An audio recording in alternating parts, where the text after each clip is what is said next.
ये भाई उल्टे सीधे उदाहरण पेश करना चाहता है इन खाप पंचायतों के बचाव में। और ये दामोदर सेठ का उदाहरण दे रहा, दामोदर सेठ का, कि भगवान ने दामोदर सेठ का जहाज डूबने से बचा लिया। दामोदर ने प्रार्थना की थी, फिर दामोदर ने जाकर बाकी सेठों ने जाकर सतगुरु का धन्यवाद कर दिया। इसमें क्या हो गया? तो क्यों खाप पंचायत के लोगों के ऊपर उंगली उठाता है? भाई विकास सिंह पुरिया जी, उदाहरण दो तो सटीक दिया करो, समझ में आने वाले दिया करो। ये साध संगतियां हैं, सतगुरु के आशीर्वाद से यहां बाल की खाल निकाली जाती है। 100 सुनार की 1 लोहार की। तो भाई क्या कह रहा है, ध्यान से सुनिए इनके विचार। अर्ज खापती के मैं कह दिया, ये दामोदर का जहाज डूबा था, दामोदर ने प्रार्थना कर दी, महाराज जी रक्षा कर दो। दामोदर के साथी भी उसको मैं थे, आज वो हम डूब रहे थे, हमने प्रार्थना कर दी, आज जी हमारे खेत डूबे पड़े हैं, हम समस्या में, और महाराज जी दया कर दी, भाई दामोदर भी बच गया, साथी भी बच गए। और वह साथी जाके भाई कबीर जी के उसमें आश्रम में जाकर उन्होंने धन्यवाद कर दिया। तो वो धन्यवाद करने में भाई की ना हो गया, अरे सत्संग सुन तो ढंग से सुने, और सत्संग के माध्यम तक खाप पंचायत ने बदनाम करने की कोशिश ना करे। अरे सत्संग सुने तो पवन ढंग से सुने। अब ये तो संगत निर्णय करेगी किसने ढंग से सुने। तो भाई क्या कर रहा है, दामोदर सेठ का उदाहरण दे रहा है अपने भाईचारे का बचाव करते हुए, कि दामोदर सेठ का जहाज डूबा था और दामोदर ने जो है प्रार्थना कर दी, और दामोदर के साथ साथ बाकी जो लोग सवार थे जगत वाले, लालाजी, बणिए, व्यापारी, उनकी भी परमात्मा ने रक्षा कर दी, उनका भी हो गया बचाव। और सब ने जाकर परमात्मा जी का धन्यवाद कर दिया। तो इसमें क्या गलत कर दिया? वो डेड हो गए, वो भी तो जगत वाले थे, तो क्या डेड हो गए वो? विकास सिंह पुरिया जी, ये परमेश्वर जी का तत्व ज्ञान है, और मात्र तत्व ज्ञान से बात नहीं बनेगी। परमात्मा कहते हैं तत्व भेद एक न्यारा, रे साधो भाई तत्व भेद एक न्यारा। तत्व ज्ञान से ऊपर एक तत्व भेद है जिसकी दया परमात्मा हर भगत पे नहीं करता। समझेगा कोई गुरुमुख प्यारा, तत्व भेद एक न्यारा। ये दया वर्तमान में केवल सत्सेवकों पर है। तो भाई क्या उदाहरण दे रहा है कि दामोदर सेठ का जहाज डूबा था, दामोदर ने सतगुरु से प्रार्थना कर दी। अरे भैया, यहां तो जगत वाले प्रार्थना कर रहे हैं, दामोदर तो भगत था। दामोदर ने तो सतगुरु से नाम उपदेश ले रखा था। इन लोगों ने कौन सा नाम उपदेश ले रखा था बताइए? और दामोदर का जहाज यदि परमात्मा ने डूबने से बचाया, तो दामोदर का जहाज डूबने से बचाने के लिए भगवान ने अपने भक्तों को नहीं भेजा। जिस प्रकार से तुम लोग ट्रैक्टर, ट्रॉली, मोटर, पाइप ले लेके जा रहे हो, भगवान ने अपनी समर्थता से वहीं बैठे बैठे और दामोदर के जहाज को डूबने से बचाया। आज भी तो वही समर्थ परमात्मा है। ये तो तुम जा रहे हो अपनी तरफ से मान बढ़ाई की भूख में, अपनी चौधर के लिए, अपना सम्मान जो है करवाने के लिए, अपनी भक्ति बर्बाद करने के लिए। ये तो तुम लोग भटक रहे हो जबरदस्ती। परमात्मा ने दामोदर का जहाज डूबने से बचाने के लिए भक्तों को नहीं भेजा था कि जाओ भक्तों, ले जाओ मोटर, पाइप, निकालो सारा पानी समुद्र का। अपनी समर्थता से बचाया था। और भैया उस समय दामोदर सेठ ने, भगत ने प्रार्थना करी थी। आज बता दो कौन से भगत ने प्रार्थना करी है? एक भी भगत अपनी आत्मा पे हाथ रख के अपने गुरु की सौगंध खा के बता दो, जिस भगत ने हिसार जेल में गुरुजी से प्रार्थना करी हो कि गुरुजी मेरा खेत डूब गया, मेरा घर डूब गया, मेरी रक्षा करो। भगत कर ही नहीं सकता, भगत करेगा ही नहीं। तो कौन से सत्संग कहां फिट कर रहा भाई? और दूसरी बात, दामोदर भगत के साथ साथ परमात्मा ने उन सेठों की रक्षा की। क्यों की?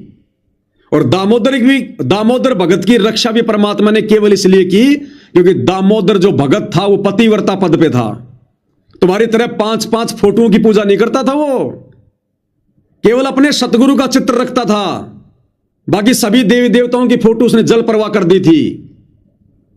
केवल अपने सतगुरु का चित्र जो हाथ से बना होता था उस समय, उस चित्र की पूजा करता था, सभी देवी देवताओं की फोटो उसने जल प्रवाह कर दी थी। वो पतिव्रता पद पे था, पतिव्रता पद पे, इसलिए उसकी रक्षा हुई। और रक्षा हो गई तो कौन सा आज वो पार हो गया, यही धक्के खा रहा है। और दूसरी बात रही दामोदर के साथियों की रक्षा करने की, तो दामोदर के साथियों में और वर्तमान में इन हरियाणा के गांव वालों में, अनुपदेशियों में रात दिन का अंतर है। दामोदर के साथियों ने अंत में थक हार कर अपने सभी देवी देवताओं से अरदास कर ली थी, अपने जितने भी महापुरुष थे उनसे अरदास कर ली थी। किसी ने कोई इशारा नहीं दिया। अंत में सारे के सारे इकट्ठे होकर दामोदर के पास गए और कहा, भाई दामोदर, अब भाई तेरे हाथ में है बात। कहते हैं सतगुरु का भगत बड़ा तगड़ा होता है। और सबके सब सेठों ने क्या कहा था कि दामोदर, यदि आज तेरे सतगुरु ने हमारी रक्षा कर दी, क्योंकि उन सेठों के बाल बच्चे, उनका धन सब कुछ जहाज में था, उनका सर्वस्व नष्ट होने जा रहा था। उन सभी सेठों ने संकल्प लिया था, पहले संकल्प सत्संग ध्यान से सुनाकर विकास भाई, उन सभी सेठों ने संकल्प लिया था पहले कि दामोदर, यदि आज जहाज डूबने से बच गया, हम सपरिवार घर बाद में जाएंगे, पहले तेरे सतगुरु से उपदेश लेंगे। और जैसे उनका जहाज बचा, परमात्मा ने दया करी, वो जितने भी सेठ लोग थे सपरिवार अपने घर पर बाद में गए। पहले परमात्मा जहां सत्संग कर रहे थे उनकी जय जयकार करते हुए उनसे उपदेश लिया।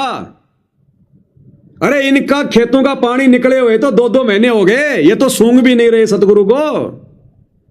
इन्होंने किसने नाम उपदेश ले लिया इनमें से, और किसने संकल्प लिया था कि हमारी बाढ़ का पानी बाबा रामपाल निकाल देगा तो हम जाके नाम दीक्षा ले लेंगे?